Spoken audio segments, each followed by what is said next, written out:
It starts with rain hammering against a shattered windshield while a blood-covered teenager crawls through the middle of an empty highway carrying a small black duffel bag like it's the only thing keeping him alive. And before we even understand who he is, headlights appear behind him, growing brighter, faster, closer, until the boy turns around with pure terror in his eyes and whispers, "He found me," before the screen cuts backward 3 days earlier to a quiet suburban town where 17-year-old Lucas Mercer lives with his exhausted mother Sarah in a tiny rented house buried beneath endless bills, silence, and grief after the mysterious disappearance of Lucas's younger brother Ethan almost a year ago, a tragedy that poisoned every corner of their lives because nobody ever found a body, nobody ever found evidence, and eventually the police stopped caring. But Lucas never did, because every single night he still hears Ethan's voice echoing through the halls of the house like a memory refusing to die. And even worse, strange things have started happening since Ethan vanished, doors opening by themselves, muddy footprints appearing in the kitchen at night, and whispered breathing outside Lucas's bedroom window exactly at 2:13 a.m. every morning, which everyone dismisses as trauma until Lucas receives a text message from Ethan's old phone that simply says, "Don't trust him." At first, Lucas thinks someone is playing a cruel joke, but then another message arrives with GPS coordinates leading deep into the forest outside town, a place locals avoid because of decades-old rumors surrounding a burned-down reform camp called Blackwood Ranch, where troubled boys used to disappear under the care of a respected youth counselor named Dr. Malcolm Reed, a man famous for turning violent teenagers into good boys, at least according to the newspapers. But the camp closed after a fire killed several staff members years ago, and now the entire place sits abandoned beneath rotting trees and collapsing fences like something waiting to be forgotten forever. Lucas shows the messages to his best friend Maya, a sharp, fearless girl obsessed with uncovering hidden truths online, and unlike everyone else, she immediately believes something is wrong because she discovers Ethan's phone has been active for weeks despite officially being dead, which makes absolutely no sense. So the two decide to investigate the coordinates themselves, even though Lucas's mother begs him to stop digging into the past before it destroys what's left of their family. The closer they get to Blackwood Ranch, the stranger the atmosphere becomes, the air colder, the forest quieter, and the trees so dense they block out most of the daylight, until they finally reach the rusted remains of the camp entrance where faded wooden letters still spell out "Good boys never break." And immediately Lucas feels sick because he remembers Ethan drawing that exact phrase repeatedly in his notebook before he disappeared. Inside the abandoned camp, they discover decaying dormitories, chains bolted inside basement walls, and old therapy tapes scattered across the floor containing recordings of Dr. Reed calmly speaking to children, while horrifying screams echo faintly in the background. And Maya slowly realizes the camp wasn't a reform center at all. It was an experimental behavioral conditioning program where violent psychological methods were used to erase aggression from troubled boys by completely destroying their identities, turning them into obedient empty shells incapable of disobedience. But before they can leave, Lucas hears footsteps upstairs and chases the sound through the collapsing building until he finds a locked room containing hundreds of photographs of missing children from different states, all labeled with dates and behavioral scores. And hidden among them is a recent photo of Ethan alive, terrified, and standing beside Dr. Reed. Suddenly, the door slams shut behind Lucas, and an old television flickers to life showing footage of Ethan,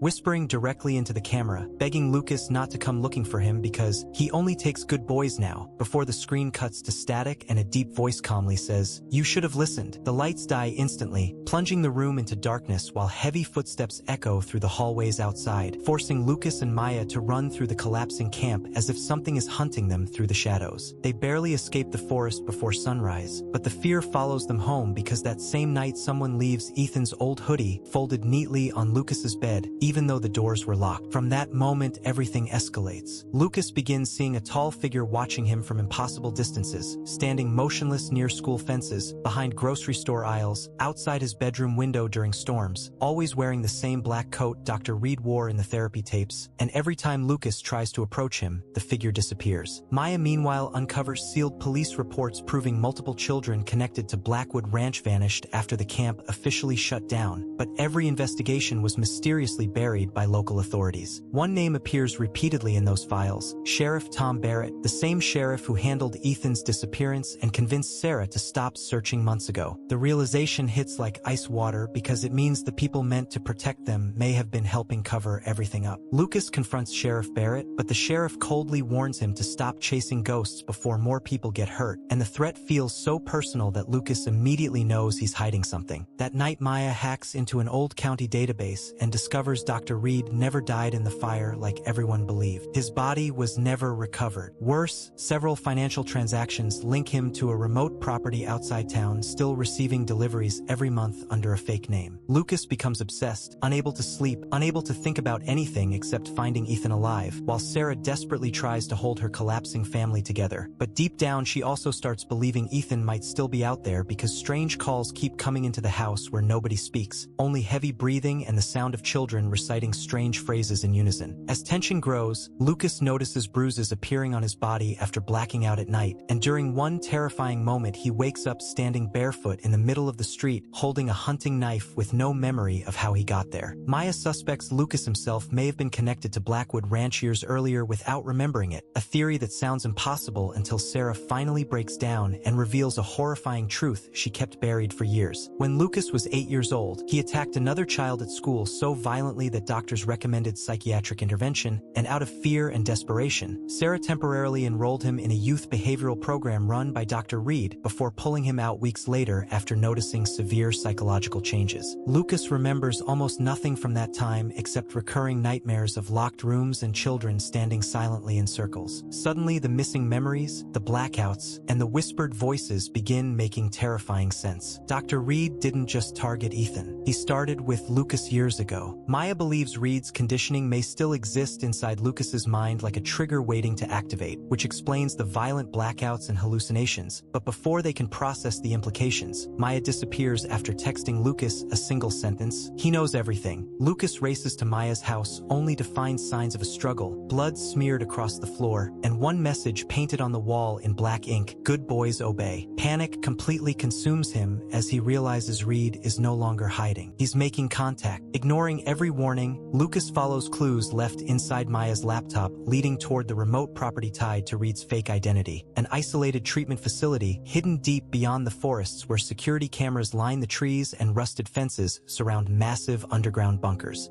Sneaking inside during a thunderstorm, Lucas discovers dozens of boys wandering the halls in silence with shaved heads and emotionless expressions, moving like programmed machines, repeating the phrase, "Good boys stay calm," over and over under their breath. The deeper Lucas goes, the more disturbing the facility becomes, because hidden behind the sterile white walls are torture chambers disguised as therapy rooms where children were subjected to isolation, sensory deprivation, drugs, and psychological conditioning designed to erase free will completely. Then Lucas finally sees Ethan alive through a reinforced glass window, but something is horribly wrong. Ethan doesn't react emotionally at all. He just stares blankly ahead like a hollow version of himself, while Dr. Malcolm Reed calmly stands beside him smiling. Reed isn't a screaming monster or some deranged lunatic. He's terrifying because he's calm, intelligent, patient, and utterly convinced he's saving children from becoming violent failures. He tells Lucas the world creates monsters through anger and pain, so he simply removes those weaknesses before they destroy lives. To Reed, obedience is purity. Emotion is disease. He claims Lucas was once his greatest success until Sarah interfered, and now Ethan is close to becoming perfect too. Lucas tries desperately to reconnect with his brother emotionally, but Ethan only repeats, "Good boys don't cry," while staring through him like a stranger. Reed then reveals the darkest truth yet. Ethan wasn't kidnapped. He returned willingly after discovering evidence that Lucas's childhood violence nearly killed another boy years ago, a memory Lucas's mind buried completely. Ethan believed Reed could help fix his brother and secretly contacted him, only realizing too late that Reed never intended to let either of them leave. The revelation destroys Lucas emotionally because the guilt, confusion, and shame crush him from every direction at once. Reed manipulates that pain masterfully, telling Lucas he can finally free himself from suffering if he simply stops resisting